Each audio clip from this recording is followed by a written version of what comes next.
நல்ல தகப்பனே, இந்த அருமையான இந்த காலை வேளையிலே உம்மோட சமூகத்தில் வந்து நிற்கிறோம் ஆண்டவரே.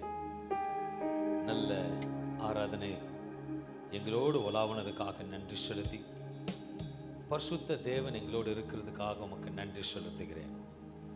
ஆவியானவர் அசைவாடி கொண்டு இருக்கிறீர், அதற்காக நன்றி.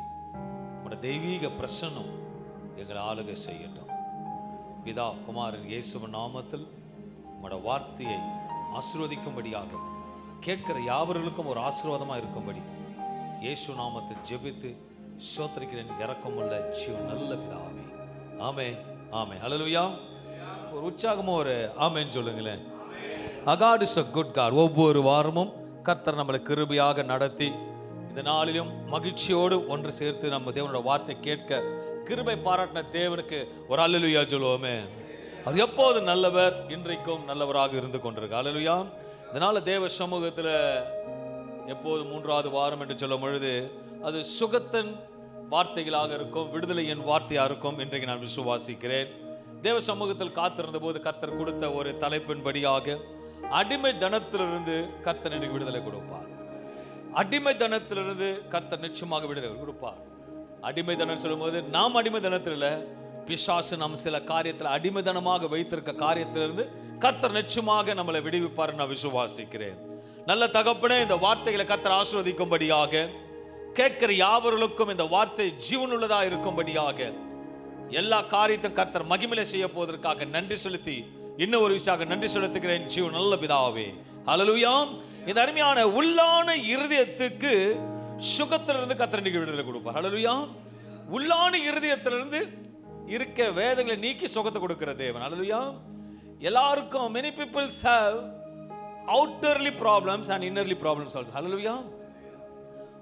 ஒரு விபத்து நேரிடுச்சுன்னா, ஒரு கை கால் அடிபட்டுடுச்சுன்னா அதுக்கு ஆட்டோமேட்டிக் எல்லாருக்கும் தெரியும், அதில் கை அறுத்துட்டு இருக்கு, ரத்தம் கொட்டும், கால் உடஞ்சிடுச்சு, கட்டு போட்டிருப்பாங்க.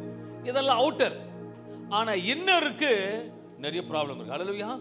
நம்ம நிறைய பேருக்கு வெளியே தோட்டப்போ கூட நல்லா பக்காவாக அழகாக ட்ரெஸ் பண்ணிட்டு வந்திருக்கீங்க, கர்த்தருக்கு ஸ்தோத்திரம் உண்டாவதாக. ஆனால் உள்ள ஒரு குறையும் இருக்கும், வெளியே சொல்ல முடியாத காரியம் இருக்கும், ஜீர்ணிக்க முடியாத காரியம் இருக்கும், நினைத்து கூட பார்க்காத இப்படி நடக்குதேன்னு சொல்லிட்டு ஒரு வேதனை இருக்கும்.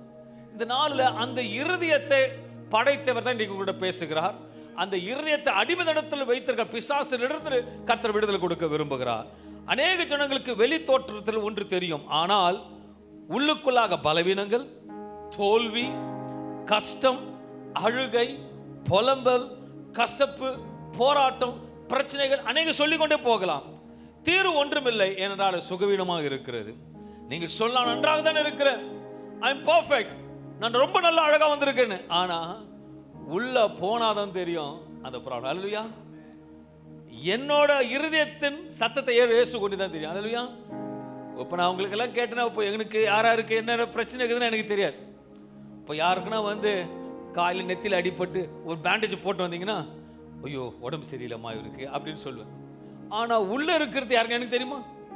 ஆனால் இருதயத்தை உண்டாக்குனவர் எல்லாருக்கும் தெரியும். ஹல்லேலூயா. அவர் தான் இன்றைக்கு உங்களோட பேச விரும்புகிற தேவனா இருக்கு. ஹல்லேலூயா. வெளி தோற்றத்தில் எல்லாம் ஒரு ஆயின்மெண்ட் போட்டு டின்ச்சர் போட்டு எல்லாம் சுகப்படலாம், ஆனால் உள்ள இருக்கிறத மட்டும் அவரால் மட்டும் தான் சுகத்தை கொடுக்க முடியும். ஹல்லேலூயா.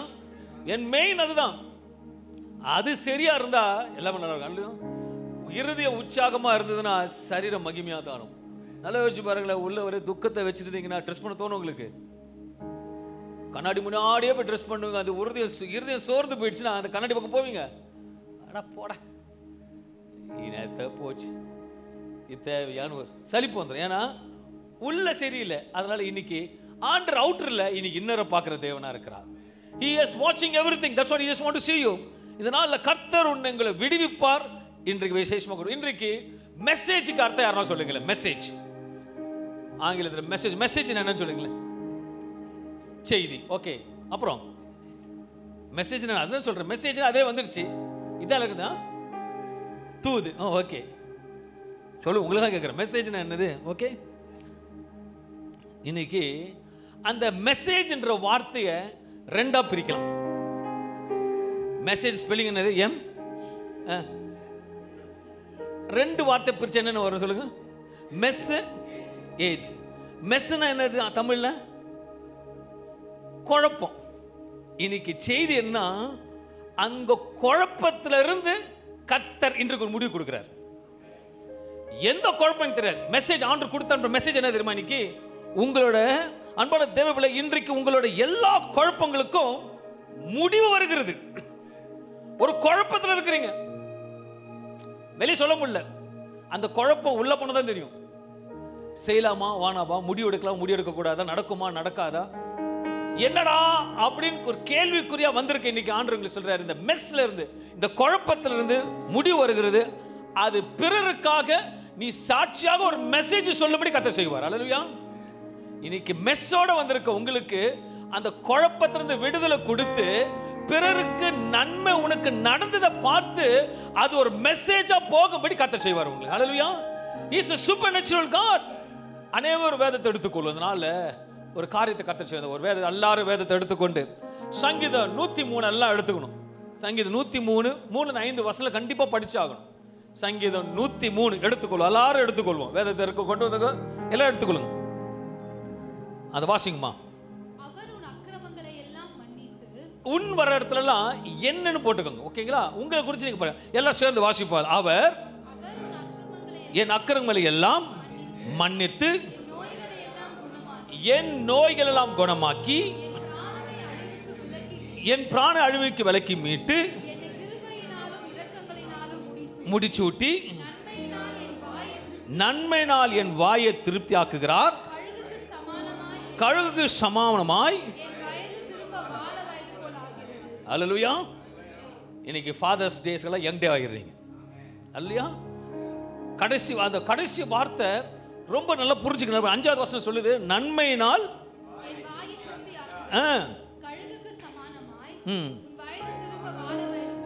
ஆனா வேதம் இப்படி போட்டிருக்கு. ஆனா நமக்கு கொஞ்சம் டயர்ட் ஆனோன்னு அவ்வளவுதான், இனிமேல் நம்ம போய் சேர்ற நாள் வந்துருச்சு சொல்லுவாங்க.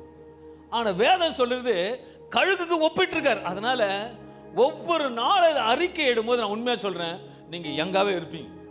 அல்லேலூயா. நிறைய பேர் அந்த சத்தியத்துல போறதே கிடையாது.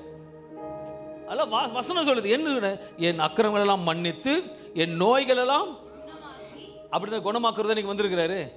அப்ப வியாதியை கண்டு எதுக்கு பயப்படுறீங்க? என் நோய்களை குணமாக்கி எல்லா அழிவுக்கும் விலைக்கு மீட்கிற ஒரே ஒரு இயேசு நீங்க உங்களோட பார்த்து பேசுறார். முடிச்சூட்டி எப்படி திருப்தி ஆக்குவாராம்? நன்மையினால் வாயே ஒரு ஆமென் சொல்லுங்களேன். அது திருப்தி ஆக்குறதுக்கு எதுக்கு ஒப்பிடுறார்? நம்மள கழுகுக்கு ஒப்பிடுறார். கழுகுக்கு வயசாயிட்டு யாரெல்லாம் போன உடனே மலை உச்சி மேலே உட்காந்துக்கிட்டு எல்லாத்தையும் பிரிச்சு அதோட சரகெல்லாம் நகத்தெல்லாம் மூக்கெல்லாம் உடைச்சு போட்டுட்டு திருப்பி ஃப்ரெஷ் ஆக்கிக்கிட்டு வரும். அல்லேலூயா. நம்மளும் தேவ சம்மதி நீங்க சொல்ற இன்னைக்கு நீங்க போகும்போது ஒரு ஃப்ரெஷ்ஷாக தான் போவீங்க. இன்னைக்கு எத்தனை ஏஜ்லாம் கேட்க மாட்டேன். ஓகேங்களா? அந்த ஏஜ்ல இருந்து ஒரு 10 குறைச்சிக்கோ. ஒரு ஆமென் சொல்லுங்களேன். நான் சொல்ல, பைபிள் சொல்லுது. அல்லேலூயா. போதும் போதும் போதும். திருப்பி அடுத்த வருஷம் எடுக்கும்போது திருப்பி 10 குறைச்சிடுறேன். அது குறைச்சினே போயினே இருக்கலாம். நிறைய பேர் பொட்டியை பார்த்து பயப்படுவாங்க. கலரை கூட வர மாட்டாங்க. நான் சொல்லுவேன், கலரை நம்மளை பார்த்து பார்ப்போம், ஐயோ இவன் வரப்போறானே, சீக்கிரம் எழுந்து உயிரோட எழுந்துருப்பானே, அப்படி பயப்படணும். ஆனால் நமக்கெல்லாம் கொஞ்சம் வியாதி வந்த உடனே அவ்வளோதான் அவ்வளோதான். நான் சொல்றேன், பைபிள் பிரகாரம் வாழ்ந்தீங்கன்னா நான் சொல்றேன் 100 டிக்கெட் வாழணும், 100 பேட்டிங் அடிக்கலாம். உண்மையாக சொல்றேன். எனக்கு வியாதின்னு வந்தா நான் சொல்லுவேன், ஆண்டவரே ஆபிரகாம்ல எப்படி இருந்தாங்க, நான் இருக்கணும்னு ஆசைப்படுறேன். நோவால எப்படி இருந்தாங்க, நான் அப்படிதான் இருக்கணும்னு ஆசைப்படுறேன். நீங்க அப்படி நினைக்கிறதே கிடையாது. நிறைய பேர் மனசை கைவிட்டு சொல்லுங்க. நிறைய பேர் கொஞ்சம் சோறு வந்த உடனே யாருன்னா உங்களை காட்டிலும் ஒரு அக்கா, ஒரு 10 வயசு, ஒரு 4 வயசு அக்கா வந்து கூட பிறந்து இருக்காங்க, அவங்க சீரியஸா போறாங்கன்னா உள்ள ஒன்று பேசும், அடுத்தது நீ தான் சொன்னுங்க. ராமே சொல்லுங்களேன், உண்மைதான். ஆனா நம்ம சொல்லுவோம், அவ்வளோ கழுகு ஒப்ப எனக்கு அப்பா வச்சிருக்கிறார், நான் ஜீவனோட இருப்பேன். அல்லையா, ஜீவனும் நன்மைனாலும் கிருபை பெருகுன்றார். அதனால நமக்கு சாவை கண்டு பயப்படக்கூடாதுங்க. நமக்கு எல்லா விஷயத்துக்கும் மருந்து ஏசப்பா இருக்கிறார். இதனால் அன்பான தேவர்கள், நாம் தினந்தோறும் இந்த ஆசீர்வாதமான வார்த்தை வாயில் அறிக்கை செய்ய வேண்டும். நம்முடைய எல்லா பிரச்சனைகள், போராட்டங்களுக்கும், கண்ணீருக்கும் வியாதியிலிருந்து விடுதலை கொடுக்கிற இயேசு இருக்கிறார். எப்போது பிரச்சனை காணப்படுமோ, எப்போதெல்லாம் பிரச்சனை காணப்படுமோ, ஜனங்கள் கிறிஸ்துவினிடத்தில் போவார்கள். அவர்கள் ஒரு விடுதலையை இயேசுவின் இடத்தில் பெற்றுக்கொண்டு வருவார்கள். இஸ்ரேல் ஜனங்கள் எகிப்திலிருந்து புறப்பட்டு வரும் பொழுது நம்ம தேவன் சர்வலர் காண்பிப்பதற்கு கசப்பான தண்ணீர், ஆனா தேவன் அதை மதுரமாக மாற்றி கொடுத்தார். அல்லேலூயா. நம்ம தேவன் ரொம்ப உண்மையுள்ளவராக இருக்கு. அது மாத்திரமல்ல, அந்த மரத்தை போட்ட உடனே கசப்பு மதுரமாக மாறிச்சு. மரம் என்பது அடையாளமாக, இயேசு கிறிஸ்துக்கு அடையாளமாக, நமக்காக கிறிஸ்து சாபமாகி கசப்பான காரியங்களை ருசியாக மாற்றினதை இன்னைக்கு நம்மோட உலாவி கொண்டிருக்கிறார். என்னாமத்து புத்தகத்தை எடுத்து வாசிக்கும் போது கொல்லுவாய் சர்ப்பம் அனைவரும் கடித்து செத்து போனார்கள் வேதவசனம் சொல்லுது. ஆனா அங்கே வெங்கல சர்ப்பத்தை ஒரு மேலத்தை எடுத்து கட்டினவன அதை பார்த்தவங்க எல்லாம் பழிச்சு கொண்டாங்க வேதவசனம் சொல்லுது. அல்லேலூயா. இன்னைக்கு அந்த இயேசுவை பார்க்க வந்திருக்கிறீங்க. நான் உண்மையா சொல்லுகிற உள்ளான இருதயத்துல கர்த்தருக்கு பெரிய சுகத்தை கொடுத்து உங்களுக்கு எல்லா அடிமைத்தனத்திலிருந்து கர்த்தர் விடுதலை கொடுக்க விரும்புகிறார். அல்லேலூயா. அப்படினால் சர்வ வல்ல தேவன் தான் இன்றைக்கு உங்கள் இருதயத்தில் இருக்கின்ற எல்லா சுகவீன அடிமைத்தனத்திலிருந்து விடுதலை கொடுப்பார். வேதம் சொல்லுகிறது, சங்கீதம் 34:5 சொல்லுகிறது, அவரை நோக்கி பார்த்து பிரகாசம் அடைந்தார்கள், அவர்கள் முகங்கள் வெட்கப்படவில்லை. அவரை பார்த்தா உங்க முகம் வெட்கப்படாதுங்க. அல்லேலூயா. மனுஷனை பார்த்தீங்கன்னா வெட்கப்படுவீங்க, சொந்தங்களை பார்த்தீங்கன்னா வெட்கப்படுவீங்க, அவரை பார்த்தா மட்டும்தான் நீங்க வெட்கப்பட மாட்டீங்க. அல்லேலூயா. எல்லா காரியத்திலும் உங்களுடைய சரீர பலவீனமா இருக்கட்டும், உன் போராட்டமா இருக்கட்டும், நிந்தையா இருக்கட்டும், anything I can challenge and tell you, என் கர்த்தர் ஒருவர் மாற்றம் தான் நிந்தையை மாற்றி ஒரு ஜெயத்தை கொடுக்க முடியும். நம்ம எப்படி சொல்றதுன்னா, சில ஆண்டுகளுக்கு முன்பாக நான் இயேசுவை அறியாதே, தெரியும் இயேசு யாருன்னு தெரியும், ஆனா இயேசு கிட்ட போனது கிடையாது. அல்லேலூயா. ஆனா கிறிஸ்டின் அப்படின்னு வாழ்ந்துட்டு இருந்தேன். அல்லேலூயா. ரோமன் காத்தலிக்காக இருந்து இது மட்டும் தான் சொல்ல தெரியும், வேற சர்ச்சுக்கு போக மாட்டேன். 7:30 மணிக்கு சர்ச்சுனா 9 மணிக்கு தான் போவேன். ஃபாதர் ஆமேன்னு சொல்லுவார், வீட்டுக்கு வந்துடுவேன். ஓ, அதுதான் சர்ச். அல்லேலூயா. அதுதான் கிறிஸ்டின் வாழ்க்கை. அல்லேலூயா. வருவேன், பிரியாணி சாப்பிடுவேன், முடிஞ்சு போச்சு, பசங்களோட என்ஜாய் பண்ணுவேன், இப்படிதான் அது. ஆனா ஒரு இடத்துல ஒரு கிறிஸ்தவ ஸ்தாபனத்தில் வேலை செய்யும் பொழுது சத்தியத்தை சொல்லுவார், சத்தியத்தை கேட்டுக்கொள்ளும். அந்த காலத்தில் கேட்டிருக்கும் போது ஒரு சமயம் நைட் நல்லா சாப்பிடும்போது நைட்டு 12 மணிக்கு நைட் டியூட்டியில் போட்டிருக்கும் போது நல்லா திருப்தியாக சாப்பிட்டுட்டேன். 2 மணிக்கு ஃபுட் பாய்சன் ஆயிடுச்சு, எனக்கு தெரியாது. அல்லேலூயா. சீரியஸாக வாமிட் எடுத்துட்டு இருக்கேன். கிட்டத்தட்ட ஒரு 50-60 தடவை எடுத்துட்டு டயர்ட், ஃபோன் எடுத்து பேச முடியல. அந்த பாஸே காலையில் 7:30 மணிக்கு தான் வர்றாரு. அது வரைக்கும் எனக்கு ஜீவன் எப்படி இருந்தே தெரியாது. ஹாஸ்பிட்டல் அட்மிட் பண்ணாங்க. எங்கள் அப்பா அம்மாவில் யாரும் கிடையாது எனக்கு. அந்த அனாதியாக இருந்தேன். அந்த நேரத்தில் எனக்கு உறவுகள் சொல்லும் போது என் மனைவியோட குடும்பம் மட்டும்தான் உறவுகளாக இருந்தாங்க. அப்போ அவங்க ஹாஸ்பிட்டலுக்கு வந்தாங்க, என்னை பார்த்துட்டு அவங்களும் கிளம்பிட்டாங்க. நான் தனியாக பெட்டில் படுத்துட்டு இருக்கேன். அப்போ எனக்கு தெரியாது இயேசுனோட இருக்கிறார். அல்லேலூயா. அன்றைக்கு இயேசுனை நேசித்தபடியாகத்தான் நீங்க சாட்சியம் சொல்லும்படி கர்த்தரை வச்சிருக்காருன்னா இஸ் a good God. அல்லேலூயா. அவர் அழைச்சிட்டாருன்னா ஒருபோதும் கைவிட மாட்டார். இன்னைக்கு ஏதோ சாதாரணமா உட்காரல, உங்களை அழைச்சிருக்கிற தேவன் உண்மையாக நடத்துவார். அதே போல சொல்றேன், இதே நம்ம சபையில ஒரு மகளுக்கு குழந்தை பிறந்தது. ஃபர்ஸ்ட் குழந்தை ரொம்ப சீரியஸ், எல்லாரும் ஜெபிச்சிருந்தோம். அந்த குழந்தை டிவியில கூட பார்த்துருக்கோம். ரொம்ப மோசமான நிலைமை இருந்தா, ஆனா கர்த்தர் அந்த குழந்தைக்கு ஜீவனுள்ள சாட்சியாக நடத்தினார். அடுத்தது கர்ப்பம் தரித்தா. டாக்டருங்க சொல்லிட்டாங்க, ஐயோ இது ரொம்ப ரிஸ்க், இது வேண்டான்னு சொல்லிட்டாங்கன்னு சொல்லிட்டு பார்த்து எங்களுக்கு தெரியாது சொல்லிட்டு ஒரு ஜஸ்ட் லைக் தட் சொல்லி அனுப்பிச்சிட்டாங்க. இதே ஸ்தலத்தில் இதே இடத்துல ஜெபிக்கும் போது ஆண்டவர் சொன்னார், நான் பலப்படுத்துவேன், உன் கர்ப்பப்பை நான் பலப்படுத்துவேன் சொல்லிட்டாங்க. கர்ப்பப்பையெல்லாம் இறங்கிடுச்சு, முடியாது, எப்போன்னு ஏதோ ஒன்று நடக்கணும். ஆனா அது இறங்குறது யார் சொல்றது? டாக்டர் சொல்றாரு. ஆனா தூக்கிட்டு இருக்கிறவரு அவர் பெரிய வல்லவர், சுமக்கிறவர், பாதுகாத்தார். நேத்து கூட ஒரு பிரேயர் வாட்ஸ்அப் எல்லாம் போட்டு குழந்தை ரொம்ப டாக்டருங்களா ஒன்னும் சரியா ட்ரீட்மெண்ட் கொடுக்கல. எஸ், டாக்டர் சரியா ட்ரீட்மெண்ட் கொடுக்கல. இயேசு இருக்கிறார், அவர் சர்வ வல்லவர். அழகாக ஒரு பெண் குழந்தை கொடுத்து கர்த்தர் கொடுத்து ஆசீர்வதிச்சார். அல்லேலூயா. குழந்தையும் மகளையும் கர்த்தர் கிருபை ஆசீர்வதிச்சார். அல்லேலூயா. என் தேவன் எப்படிப்பட்ட தேவன், நான் உண்மையுள்ள தேவன். அந்த நேரத்தில் அந்த மகளோட இருதயம் எப்படி இருந்திருக்கும் டாக்டர் சொல்லும் போது, ஆனா அந்த இருதயத்தை ஆற்றுகிறவர் தான் இன்னைக்கு சொல்றாரு, உன் இருதயத்தை நான் ஆற்றி உனக்கு சுகத்தை கொடுப்பேன். அல்லேலூயா. இந்த அருமையான காலை வேளையில் அன்பான தேவ பிள்ளைகளை ஒரு காரியத்தை உங்களை கேட்க விரும்புகிறேன். காருக்கு முக்கியமா எது தேவை சொல்லுங்களேன்? காருக்கு முக்கியமா எது தேவை? ஓகே, இன்ஜின் எல்லாம் ஓகே, எல்லாம் ஓடுது, ஆனா எது வேணும்? எல்லாம் பெட்ரோல் எல்லாம் இருக்கு, ஸ்பீடா போகுது, என்ன வேணும் இப்போ? ஏன் பிரேக்? சொல்லு, பிரேக் எதுக்கு சொல்லுங்களேன்? நிறுத்துறதுக்கு. அப்புறம் எங்கன்னா போய் இடிக்காம இருக்கிறதுக்கு. அப்புறம் யார் மேல இடிக்க கூட. பிரேக் அதுதானா? நம்மளை பாதுகாக்க. ஓகே, நம்ம கார் டிரைவர்ஸா நிறைய பேர் இருக்கிறீங்க. ஓகே, ஏன் பிரேக் கொடுத்தாரு தெரியுமா? நீ ஸ்பீடா போனதுக்காக பிரேக் கொடுத்தாரு. நீ ஸ்பீடா போனாதான் பிரேக் அப்ளை பண்ணுவேன். நீ ஸ்லோவா போன பிரேக் அப்ளை பண்ணுவேன். நீ எவ்வளோ ஸ்பீடு போறியோ அவ்வளோ ஸ்பீடை கண்ட்ரோல் பண்றதுக்கு பிரேக் நக்கியும் முக்கியம். அன்பான தேவ பிள்ளைகளே, எதை ஆண்டு கண்டுபிடிச்சாலும் அதுக்கு ஒரு காரியம் இருக்கு. அல்லேலூயா. நம்ம இருதயம் ஸ்ட்ராங்கா ஓட்டத்தை ஸ்பீடா ஓடினாதான் கர்த்தர் நடத்துவார். அல்லேலூயா. ஜெபிக்க போனா உள்ள சொல்லும், நாளைக்கு போயிடலாம் சொல்லியிருக்கா. பிரச்சனை வந்துட்ட உடனே ஜெபிக்கிறோம், ஒரு சோறு வரும். இந்த பிரேக்கை கர்த்தர் விட மாட்டாரு, உங்களை ஓட வைக்க கிருபைகளை கொடுப்பார். எப்போ தேவ சமூகத்தை அதிகமா காத்திருக்கும், நல்லா ஓடணும். தேவ சமூகத்தில் இருக்கும்போது கர்த்தர் மகிமையான காரியத்தை செய்வார். இதுதான் அன்பான தேவ பிள்ளைகளே. அதே போல் தான் தேவன் நம்முடைய இருதயத்தை நன்றாக செயல்பட வேண்டும், ஓட்டத்தை அதிகமாக ஓட வேண்டும், விசுவாசத்தில் ஓட வேண்டும் என்று தேவன் விரும்புகிறார். அநேக ஜனங்களுக்கு உடைக்கப்பட்டு இருக்கிறீர்கள், ஆனால் உடைக்கப்பட்டது வெளியே தெரியாமல் இருக்கிறது. ஆனால் உடைக்கப்பட்ட இருதயத்தை சுகவீனமா வந்திருக்கு. இன்றைக்கு இயேசு உங்களுக்கு அவர் தழும்புனால சுகத்தை கொடுக்க விரும்புகிறார். இன்னைக்கு விசேஷமா லூக்கா 4ஆம் அதிகாரம் 18வது வசனத்துல இன்றைக்கு தியானத்துக்காக எடுத்துக்கொண்ட வார்த்தை இது. இயேசு சொல்றார், கர்த்தருடைய ஆவி என் மேல் இருக்கிறார். அவர் பூமியில் இருந்தபோது பிரசங்கிக்கும்போது நடந்த சம்பவத்தை வேதத்தில் சொல்லுகிறது. கர்த்தருடைய ஆவியானவர் என் மேல் இருக்கிறார். கவனிக்கணும், தரித்திரருக்கு சுவிசேஷத்தை பிரசங்கிக்கும்படியும் இயேசு அபிஷேகம் பண்ணினார். தேவன் வெளி தோற்றங்கள் இல்லைங்க, இருதயம் நொறுங்குண்டவர்களை குணமாக்கவும் விடுதலையும் விடுதலாக்கவும் இந்த உலகத்துக்கு அனுப்பப்பட்டார்.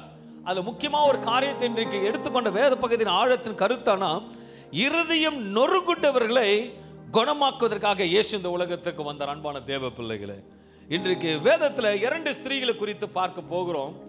தெரிந்த சம்பவம், தெரிந்த ஸ்திரீ. பழைய ஏற்பாட்டில் ஒன்றும் புதிய ஏற்பாட்டில் ஒரு ஸ்திரீயை குறித்து எனக்கு பார்க்க போகிறோம். இந்த நாளில் அவர்கள் இருதயம் எப்படி இருந்திருக்கும், அதிலிருந்து கர்த்தர் எப்படி விடுதலை கொடுத்தார். அன்பான தேவ பிள்ளைகளே, பழைய ஏற்பாட்டில் ஆபிரகாமை குறித்து நன்றாக தெரியும். வேதத்தில் ஆபிரகாம் என்ற ஒரு தேவ மனிதன் இருந்தார். அவருக்கு என்ன இல்லை? பிள்ளை இல்லை. அந்த காலத்தில் பழக்க வழக்கங்கள் என்னென்றால், பிள்ளை இல்லை என்றால் வேற திருமணத்தை செய்து வைக்கிற அந்த காலத்தில் அது ஒரு காரியமாக காணப்பட்டது. அப்போது சாராள் என்பவள் தனக்கு குழந்தை இல்லை என்று சொல்லி வேறு திருமணம் செய்வதற்கு ஒரு ஆலோசனை செய்கிறார். அனைவருக்கும் தெரிந்த சம்பவம். அப்பொழுது பார்க்கும்போது அடிமை பெண்ணாகிய ஆகாருடைய சன்னதி ஆரம்பிப்பதற்காக ஒரு சூழ்நிலை உருவாக்கப்படுகிறது. ஆதியாகமம் 16ஆம் அதிகாரம் 2-6 வசனங்களை வாசிக்கும் பொழுது, சாரா இந்த இடத்துல பார்க்கும் ஆபிரகாமை நோக்கி இருக்கிறார் என்றால் சாராள் வார்த்தைக்கு ஆபிரகாம் செவி கொடுத்தான். பின்பு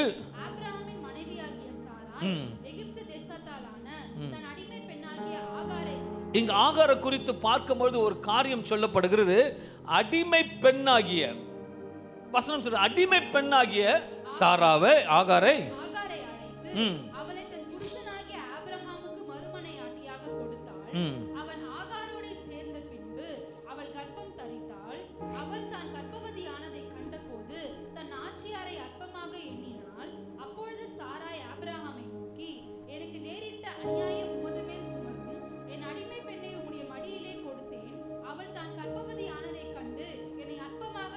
அற்பமாக எண்ணுகிறாள்.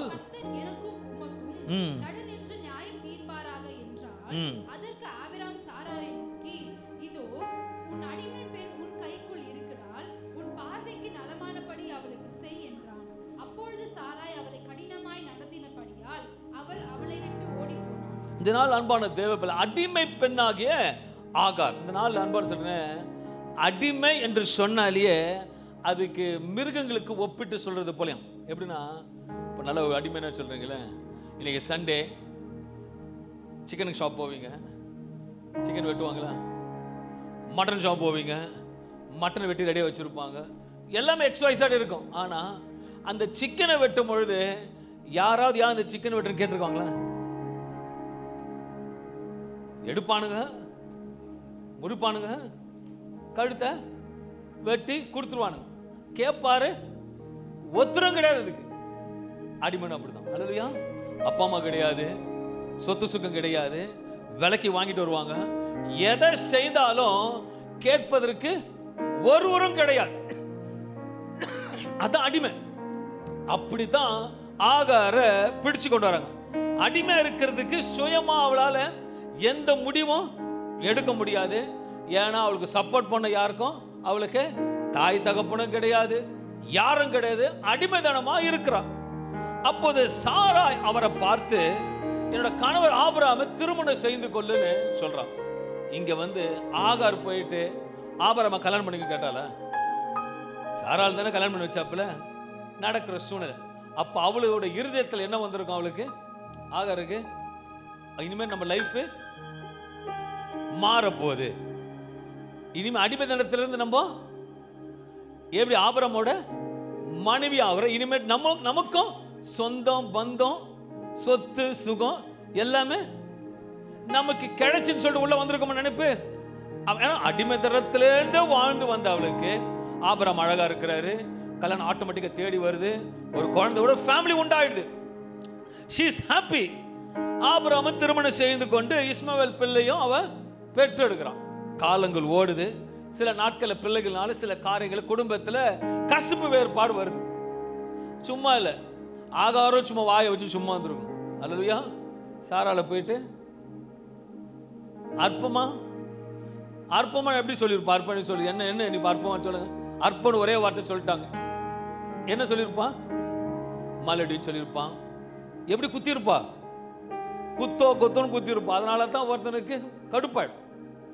சொல்லிட்டான், இனிமேட்டு இங்க இருக்கக்கூடாது, தயவை செய்து நீ கல்யாணம் பண்ணிச்சு நான் தான், ஆனாலும் அவளை முதல்ல இங்க இருந்து துரத்து அப்படின்னு சொல்லிட்டு இருப்பான். நம்ம கூட சில நேரத்தில் ஆண்டு ஆசம் வச்சிருப்பார். கிறிஸ்தவ வார்த்தைலாம் கேட்பீங்க. நீ ஒன்னே ஒன்று சொல்றேன்னு, அன்னைக்கு அந்த ஆகாரம் போல இருக்காதீங்க. சிலவங்க நல்ல ஒரு ஆமேன் சோத்திரம்லாம் பண்ணுவீங்க. அப்போ போயிட்டு கொஞ்சம் கடபாரை போட்டு தான் கிதியோன்னு சொல்றீங்க, கொஞ்சம் குத்திட்டு வருவாங்க. சும்மா இருக்க சங்க கரெக்டாக சொல்றீங்க.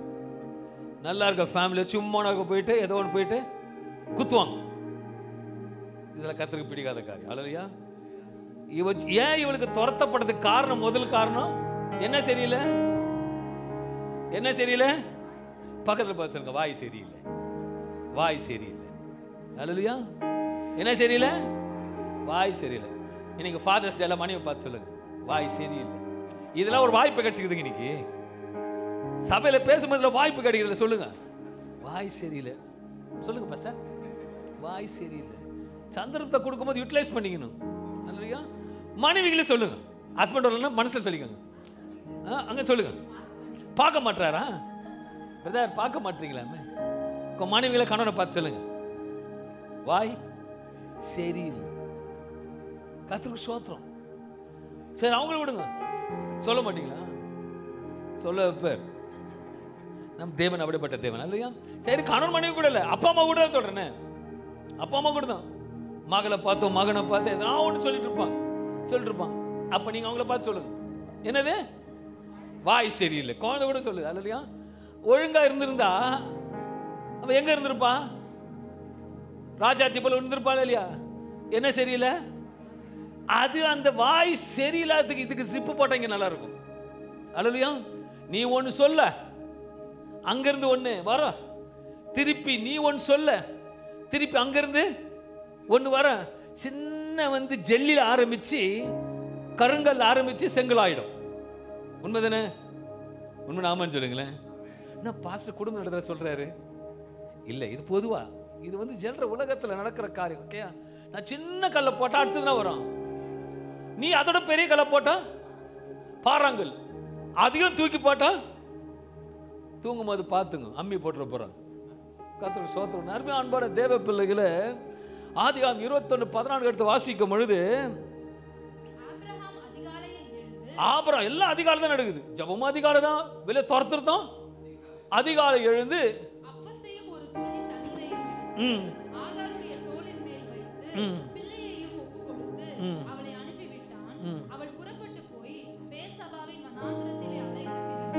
எது வரைக்கும் போயிட்டு வண்ணாந்தரத்துல அலைந்து. கொஞ்ச நேரத்துல கொஞ்சம் யோசிச்சு பாருங்களேன். அடிமையா இருந்தா அவ போயிட்டு சாரா கிட்ட போயிட்டு உன் கணவனை கல்யாணம் பண்ணிக்க சொன்னானா? சொல்லவே இல்லை. இவளா போனா, வா என் கணவன் சந்நிதியில் ஒரு சந்நிதி கொடுத்துக்காக போனா. அப்ப யோசிச்சு பார்க்கணும். ஆகாரோட சூழ்நிலை சற்று யோசித்து பார்க்கும் பொழுது அவளோட இருதயம் எப்படி இருந்திருக்கும் கொஞ்சம் யோசிச்சு பார்க்கணும். அவளோட இருதயம் நொறுங்குண்டு போயிருக்கும், உடைக்கப்பட்டு இருக்கும், நொறுக்கப்பட்டு இருக்கும், உடைக்கப்பட்டதுல வேதனைப்பட்டு இருக்கும். சொந்த பந்தம் யாரும் இல்லை, அந்த வண்ணாந்தரத்துல யாரும் கிடையாது. வண்ணாந்தரம் எங்க தங்குவா, என்ன சாப்பிடுவா, ஒரு பாதுகாப்பும் கிடையாது. குழந்தையோட வண்ணாந்தரத்தை சுத்தி தெரிஞ்சுட்டு இருக்கான். அல்லையா, மனைவி சொன்னா கீழ்ப்படைஞ்ச கணவர் வார்த்தைக்கு கீழ்ப்படைஞ்சார். கர்த்தர் சித்தப்படி எடுத்து போயிட்டு வண்ணாந்தரத்தில் விட்டு. ஆனா நல்லா யோசிச்சு பாருங்களேன். 3 வேளை சாப்பாடு போட்டு நல்ல வேலை செய்துட்டு இருந்த போயிட்டு கல்யாணம் பண்ணி வச்சுட்டு நீங்களே துரத்தி விட்டுட்டா எப்படி இருக்கும் சொல்லுங்க. இப்போ டயனாவை வந்து நான் இங்கேருந்து நான் மலேசியா போகிற கூட வரையம்மா கொஞ்சம் பர்ச்சேஸ்லாம் பண்ண வேண்டியதுன்னு சொல்லிட்டு ஓகே நம்பி வரான். உதாரணம் சொல்கிறேன். ஓகே, நானும் மனைவியும் டயனா வீட்டுன்னு மலேசியா போய் பர்ச்சேஸ் பண்ண வரோம். நல்லா பர்ச்சேஸ் பண்ணிட்டு அவள் பாஸ்போர்ட்லாம் கையில் வச்சுட்டு இருக்கேன், எல்லாம் நான் வச்சுட்டு இருக்கேன். சடனாக அவளை அங்கேயே விட்டு வந்துடுறேன். பாஸ்போர்ட்டு கிடையாது, துட்டு கிடையாது, எதுவுமே கிடையாது. சைனீஸ் கடையில் போய் பிளேட் தான் கழுவி இருப்பான். இது உண்மை தானே? நீங்க வரணும் கூப்பிட்டா, நானே கூப்பிட்டு நடு வீட்டில் விட்டேன். அது மாதிரி தான் ஆகாரோட நல்லா இருக்கும். நல்லா யோசிச்சு பாருங்களேன். நம்ம ஆகார் சொன்னா, ஆனால் ஆகாரோட சூழ்நிலை கொஞ்சம் யோசிச்சு பார்க்கணும். இன்னொன்னு சொல்லியிருப்பான், நம்பி மோசம் போகணும், நம்பி மோசம் போகணும்.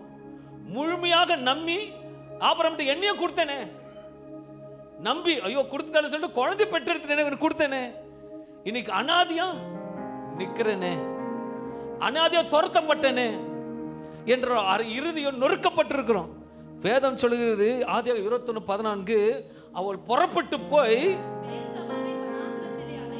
வனாந்தரம் ஒன்றும் கிடையாது. திரும்பி பார்த்தாலும் ஒன்றும் கிடையாது, இந்த பக்கம் ஒன்றும் கிடையாது, சுத்தி பார்த்தாலும் ஒண்ணுமே கிடையாது.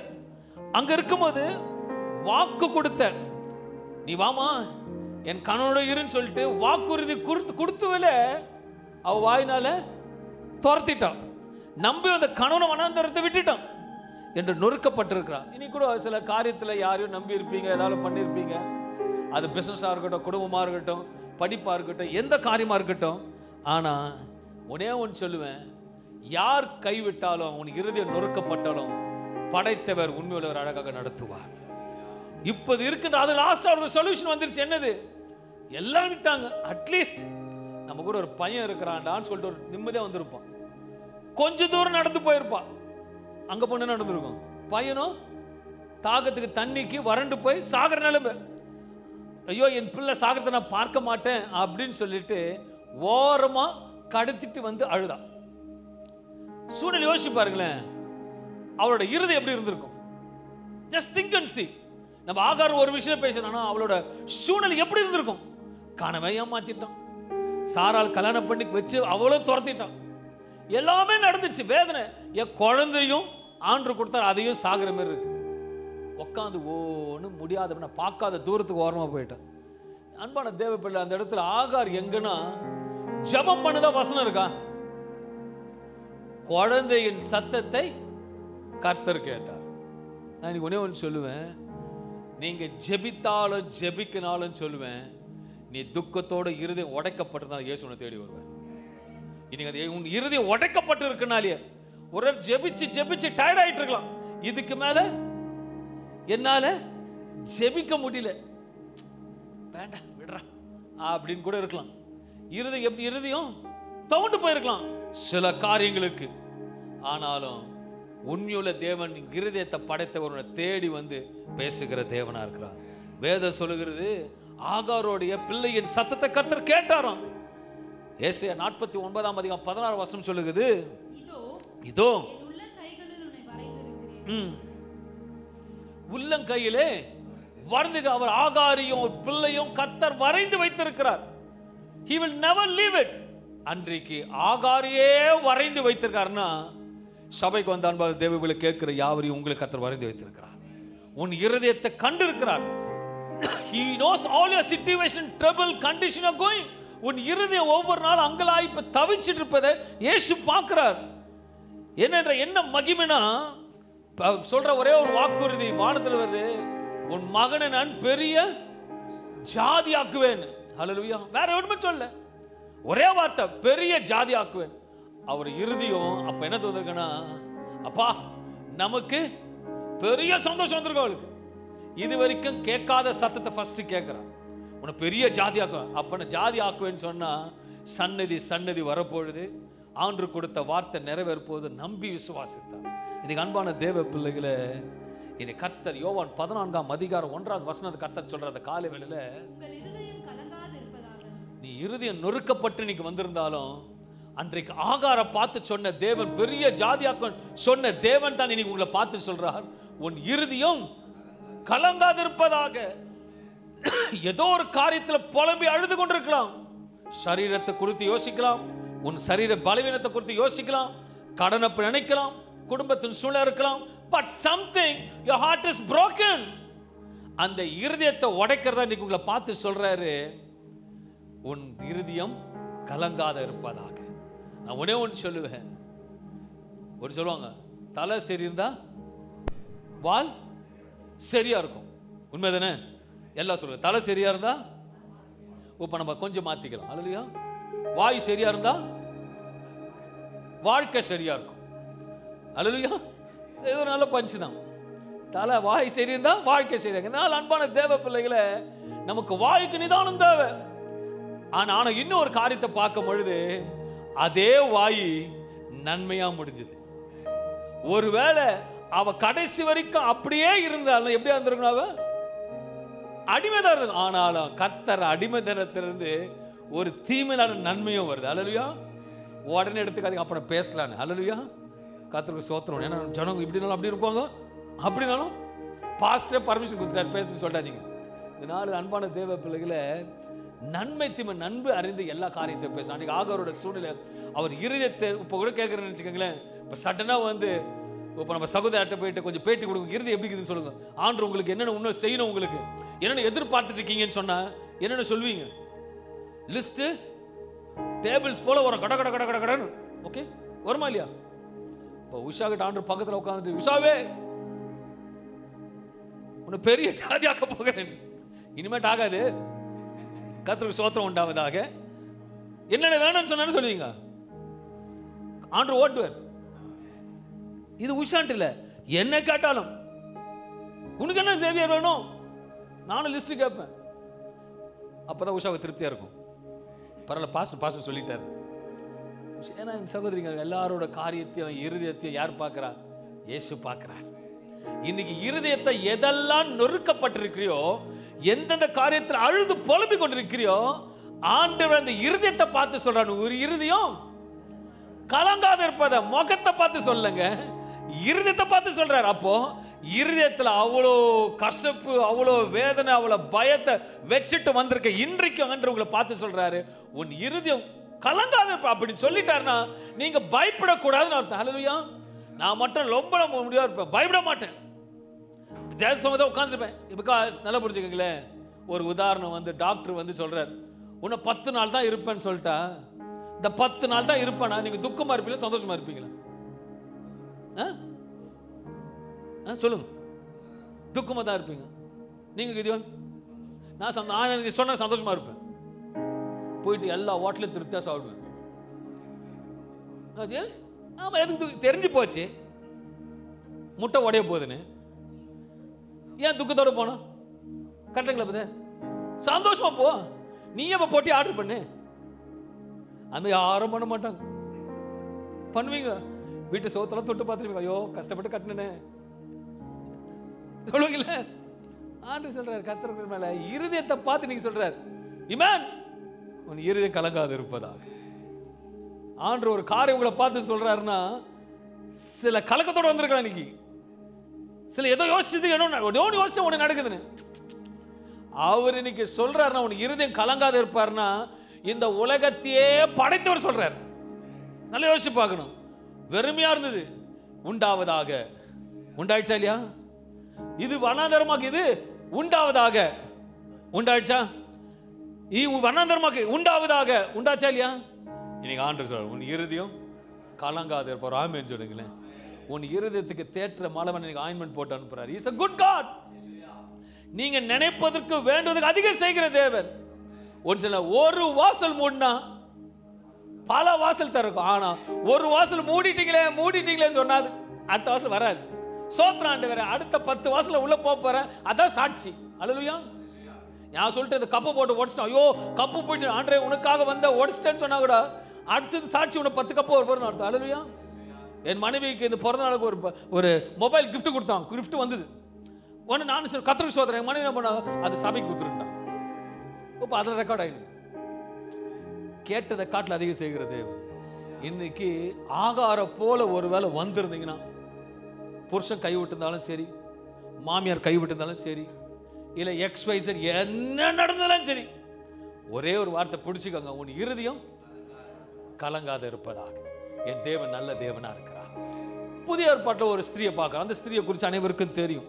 அன்பான தேவ பிள்ளைகளே, சபைக்கு எதற்காக வருகிறோம் என்றால், இயேசு கிறிஸ்துவோட வெளிப்பாடு அறிந்து ஆவிக்குள்ள அனுபவத்தில் ஏற்றுக்கொண்டு போவதற்காக சபைக்கு வருகிறோம். லூக்கா 13ஆம் அதிகாரம் 10-16 வசனங்களை வாசிக்கும் பொழுது ஒரு சம்பவத்தை பார்க்க முடியும். ஒரு ஓய்வு நாளில் பண்ணி கொண்டிருந்தார். 18 வருடமாய் இருந்தால், நல்ல கவனிங்க, அவளை எவ்வளவும் நிமிரக்கூடாத கூனியா இருந்தால் கண்டு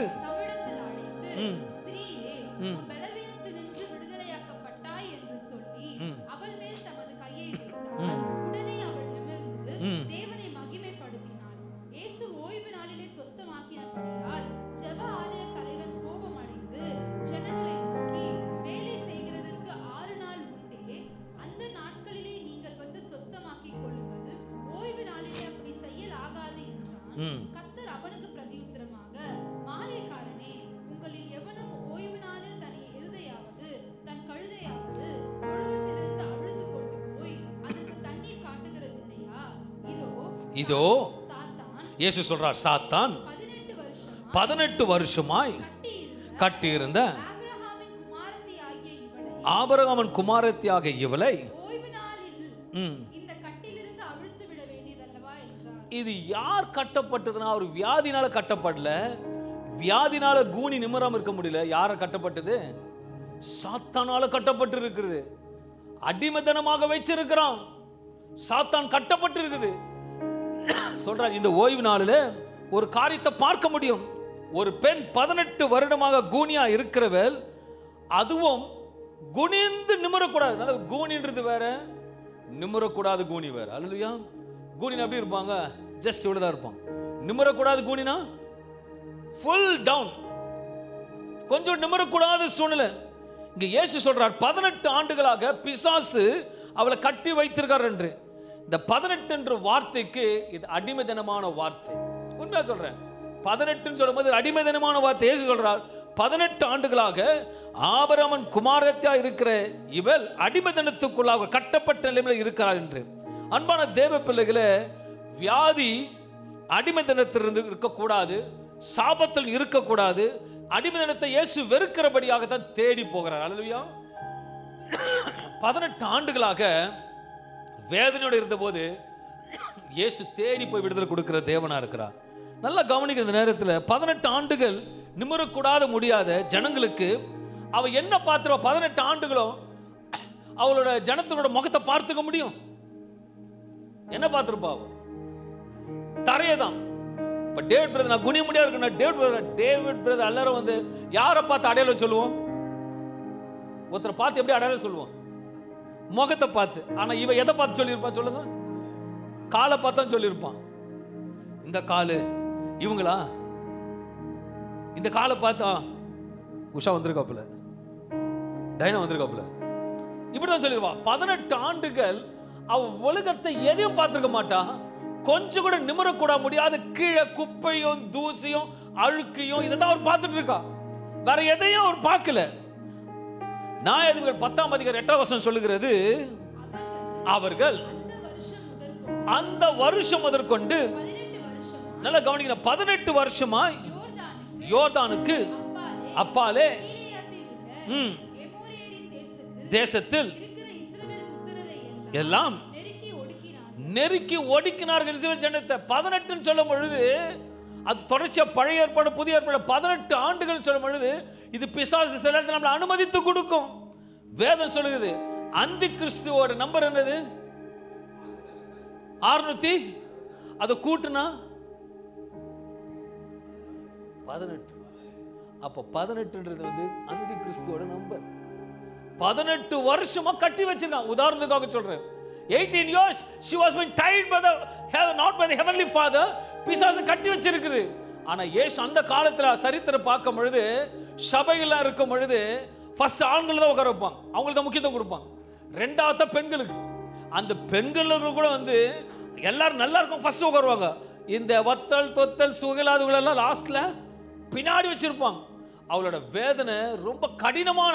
கொஞ்சம் யோசிச்சு பாருங்க, அவரோட இருதயம் எப்படி இருந்திருக்கும். ஆகாருக்கு ஒரு சம்பவம் நடந்தது, ஒரு இருதயம். இன்னைக்கு ஒரு வேலை நம்ம கொஞ்சம் கொஞ்சம் சுகவீனமா இருக்கும் பொழுது, பலவீனமா இருக்கும் போது எப்படி வேதனைப்படும். என்னால கொஞ்சம் கூட முடியல சிஸ்டர், கொஞ்சம் எனக்கு நிறைய போன் வரும், அதான் சொல்றேன். கரெக்டுங்களாமா? 18 வருஷம் இப்படியே இருந்தவளுக்கு அவரோட சூழ்நிலை எப்படி இருந்திருக்கும், அவர் இருந்தது எப்படி இருந்திருக்கும். நல்லதை பார்த்து வானத்தை பார்த்துருக்க முடியாது. ஒரு யார் நல்லது கட்டத்துக்கு போயிருக்க முடியாது. எங்க போனாலும் எதை தான் பார்க்கணும்? ஃபர்ஸ்ட் செருப்பு, காலு, குப்பை, அழுக்கு, வத்தல் இதுதான் பார்த்துருக்க முடியும். ஆனா இயேசு அதை பார்த்தார். இயேசு இருதயத்தை பார்க்கிறார். அவர் உடைக்கப்பட்டு இருக்கிறார், வேதனைப்பட்டு கொடுக்கிறார். இயேசுவை பார்த்து சொல்லுகிறார், இவள் ஆபிரகாமோட குமாரத்தி என்று. எதற்கு சொல்றார் ஆபிரகாமோட குமாரத்தி? எதுக்கு இயேசு சொல்றாருன்னு பார்க்கும் பொழுது கலாத்தியர் 3ஆம் அதிகாரம் 7ஆம் வசனம் சொல்லுகிறது, ஆகையால் கவனிக்கணும், விசுவாச மார்க்கத்தார் எவர்களோ அவர்களே. மறுபடியும் வாசிக்கிற கலாத்தியர் 3ஆம் அதிகாரம் 7ஆம் வசனம் சொல்லுகிறது, ஆகையால் விசுவாச மார்க்கத்தார் எவர்களோ. நீங்க விசுவாசம் உள்ள மனுஷரா இருக்கிறீங்களா? இன்னைக்கு விசுவாசிக்கிறீங்களா? அங்க விசுவாசிக்கிற நீங்க யாரோட பிள்ளைங்க? அப்ப ஆபரோட பிள்ளைங்களை யார் சுகப்படுத்துவா? இயேசு சுகப்படுத்துவார். இன்னைக்கு இந்த நாள் உங்களை தேடி வந்திருக்கீங்க, நீங்க தேடி வந்திருக்கீங்க. நீங்க அவரோட மார்க்கத்தாரா இருக்கிறீங்கன்னா இயேசு தேடி வந்து சுகப்படுத்துகிற தேவனா இருக்கிறார். அவர் இருதயத்தை காண்கிறவர். வசனம் சொல்லுது, அவர் இருதயத்தை காண்கிற தேவனா இருக்கிறார். முகத்தை பார்க்கிற இருதயத்தை காண்கிற தேவனா இருக்கிறார். அடிமைத்தனத்திலிருந்து ஆகார விடுதலை கொடுத்த இயேசு தான் இன்றைக்கு உன்னோட பேசிக் கொண்டிருக்கிறார். 18 ஆண்டுகளாக நிமிர முடியாதபடிக்கு குப்பையும் தூசியும் அழுக்கையும் மற்றும் தரையை பார்த்து கொண்டு கால்களை பார்த்து அடையாளம் சொன்ன அந்த ஸ்திரியை விடுதலை கொடுத்தது போல நான் விசுவாசிக்கிறேன். கர்த்தர் நிச்சயமாக அவள் ஏறெடுத்து பார்த்தபோது முதல் பார்வை ஒரு நன்மையும் பிரகாசமான நோக்கி பார்க்கிற மகளை பார்த்தார். அவரை நோக்கி பார்த்து பிரகாசம் அடைந்தார் என்று வேதவசனம் சொல்லுகிறது. இயேசுவோட ஃபர்ஸ்ட் பார்வை, ஆகாரோட ஃபர்ஸ்ட் பார்வை. சத்தம் என்ன கேட்டது? உன் பெரிய ஜாதியாக்குவேன். அவ இருதயம் பூர்ப்பித்தது. சொன்னதை இயேசு கர்த்தர் செய்து முடித்தார். இங்க முதல் பார்வை இயேசுவை பார்க்கிறார். 18 ஆண்டுகள் வேதனையோட தள்ளப்பட்ட இருந்த அவளுக்கு கர்த்தர் விடுதலை கொடுக்கிற தேவனை இது இயேசு சொல்லுகிறார். ஆபிரகாம் சந்நிதி இருக்கிற அந்த அடிமை பெண்ணியாக குனிந்து நிமிர வைக்க இயேசுவால முடியுமானால், இன்றைக்கு நீ எந்த காரியத்திலே நிமிர முடியாதபடிக்கு கூனி குறுகி அழுகு வேதனையோடு இருக்கின்றாயோ, கர்த்தர் உனக்கு விடுதலை கொடுக்கிறார். அது இருதயத்துக்கு ஒரு ஆற்று. நல்லா யோசிச்சு பாருங்களேன். நல்லா சம்டைம்ஸ் எனக்கு ஒரு பேக் பெயின் வரும், ரொம்ப அழுவேன், மணிட்டு சொல்லுவேன், காலையில் ஜெபம் பண்ணுவேன், திருப்பி ஒரு 1-2 ஹவர் கழிச்சு காலையில் சொல்லி ஸ்பீடாக போயிட்டு இருக்கீங்க, கர்த்தர் சுகப்படுத்திட்டாருமான். ஏன்னா நான் யார் பிள்ளை? ஆபிரகாம் பிள்ளை. உங்க அப்பா பேருனா ஏற்கனவே சொல்லியிருக்கேன். உங்க அப்பா பேருனா ஆபிரகாம். உங்க தாத்தா பேருனா நோவா. இப்படி நம்ம விசுவாசிக்கிறவங்க அப்படி சொல்லும் பொழுது தான் நீங்க யாருக்கு ஒப்பிட்டு பேசுற ஆண்டவனே கழுகு கூப்பிட்டு பேச ஒவ்வொரு நாளும் எழுதுக்கும் போது இங்க என்ன சாப்பிட்றீங்களோ கொள்றீங்களோ இந்த வசதி இருக்குமா பிடிச்சுக்கோங்க. டாக்டர் சொல்றாரா அல்ல இனி போதும் அவ்வளவுதாமா அப்படின்னு சொல்றாரு வச்சுக்கோங்களேன். வசதி வாசி கழுகுக்கு நன்மையினால திருப்தியாக்கி உன் கழுகுக்கு சமமா வயதே ஆண்டு உங்களுக்கு அப்படி ஆக்குவார்னு விசுவாசிக்க மட்டும் தான் நடக்கும். அல்லேலூயா. நீங்க வேதத்தை சுமப்பது பெரிதல்ல. இலவசமான மெடிசன், இலவசமான குளுக்கோஸ், இலவசமான பொட்டன்ஷியல் புரோட்டீன்ஸ் கொடுக்கிற வார்த்தைங்க இருக்கு.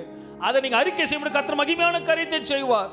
யோவான் 8ஆம் அதிகாரம் 36-37 சொல்லுகிறது, ஆகையால் குமாரன் உங்களை விடுதலை ஆக்கினான், மெய்யாகவே விடுதலை ஆவீர்கள், நீங்கள் ஆபிரகாமின் சன்னதியார் என்று அறிவன் இயேசு சொல்றார். அந்த காலையில் அன்பான தேவ பிள்ளைகளே, God knows everything. அந்த வசனம் மறுபடியும் சொல்லுகிறது, ஆகையால் யார் விடுதலை கொடுக்க முடியும்? இயேசுவால மட்டும் தான் கொடுக்க முடியும். அந்த இருதயத்தை யார் மறந்து போட முடியும்? இயேசுவால மட்டும் தான் மறந்து போட முடியும். இயேசுவால செவர் இல்லாம சித்திரம் இருதயம் நல்லலனா எந்த காரியத்தையும் செய்ய முடியாது. நல்லா புரிஞ்சுக்கங்களேன். 50,000 வச்சுட்டு உங்களை மகளோட திருமணத்தை நடத்தினா எப்படி நடத்துவீங்க? உதாரணம், 50,000 கொடுத்துட்டு கல்யாணம் நடத்தினா எப்படி நடத்துவீங்க? எத்தனை பேர் கூப்பிடுவீங்க? 10 பேர், அவ்வளவுதானே. ஆனா உங்களுக்கு ஒரு அட்லீஸ்ட் ஒரு 500 பேரா கூப்பிட்டு இருதயத்தில் இருக்கு. இப்ப அந்த இருதயம் சந்தோஷமா துக்கமா இருக்குமா? இங்க நல்லா இருந்தா இங்க நல்லா இருக்கும். இப்ப சடனா ஆண்டு 6 முறை செக் போட்டு கொடுத்து தாங்க 5 லட்சம் வச்சுக்கோங்கன்னு சொன்னா உன் இருதயம் எப்படி இருக்கும்? பூர்ப்பிக்கும். அப்படித்தானே? எத்தனை பேரை கூப்பிடுங்க? இப்போ 500 பேரை கூப்பிடுங்க. சரி, ஏது வந்துருச்சு? இருதயத்துல சந்தோஷம் வந்துச்சு. ஆண்டு சொல்றார், உன் இருதயம் கலங்காது இருப்பதாக. பெரிய ஜாதியாக்குன்னு ஆகாரில் சொன்ன தேவன் தான் சொல்றாரு, உன் இருதயம் கலங்காது இருப்பதாக. உன் இருதயத்துக்கு டானிக் கொடுத்து அனுப்புறாரு. அல்லேலூயா. ஒருவேளை எல்லா விஷயத்தையும் ஏதோ ஒரு விஷயத்துல இனி அவமானத்தை சந்திக்கணுமா? ஐயோ இனிமேட்டு எல்லாம் இப்படித்தான் இருக்கா, என்னைக்கு ஒரு கேள்விக்குறியா இருக்கிறையானால் இன்னைக்கு நான் ஒன்று சொல்லுவேன், உன் இருதயம் கலங்காத இருப்பதாக. இனி நீ குப்பையை பார்க்க மாட்டேன், இனி தூசியை பார்க்க மாட்டேன், ஆண்டோட பிரகாசத்தை பார்ப்பேன். ஏன்னா நாட்கள் நெருங்கி வந்து விட்டது. நீ ஆபிரகாமோட மகள், நீ ஆபிரகாமோட மகள். கர்த்தர் உன்னை ஆசீர்வதிக்கிறார். லா ராபா சீதாலா மாந்தரீலா தினாசுது நி மந்தர ஜகலபா. நல்ல தகப்படே, நல் வார்த்தைக்காக நன்றி ஆண்டவரே. இருதயம் உடைக்கப்பட்டு அடிமைத்தனத்தில் இருக்கலாம். ஆனால் அந்த அடிமைத்தனத்திலிருந்து அன்றைக்கு ஆகாரம் விடுவித்தது போல இந்த கோணி அடிமைத்தனத்திலிருந்து பிசாசன் கட்டப்பட்ட கோணி நிவர வைத்தது போல பிள்ளைகள் எந்தெந்த காரியத்தில் உடைக்கப்பட்டு கட்டப்பட்டு வேதனையோட கோணி நிமிர முடியாத காரியத்தில் போய்கொண்டிருக்கார்களோ எல்லா விதத்திலையும் என் இயேசு சர்வ வல்லவர் மகிமையான காரியத்தை செய்யும்படி, பிரசன்னமான காரியத்தை செய்யும்படி, தேவ மகிமை இறங்கும்படியாக இந்த பிள்ளைகளுக்கு ஒரு விடுதலை கொடுக்கும்படியாக ஜெபிக்கிறேன்.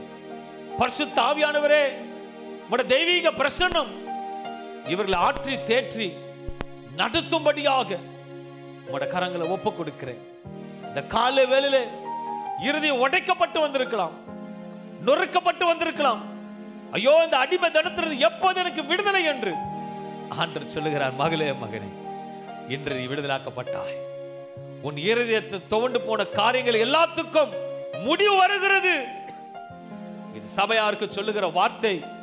முடிவு வருகிறது, முடிவு வருகிறது, முடிவு வருகிறது, முடிவு வருகிறது. அப்படிப்பட்ட தேவன் தான் இன்றைக்கு உங்களோட பேசிக் கொண்டிருக்கிறார். Thank you Holy Spirit. Thank you Holy Spirit.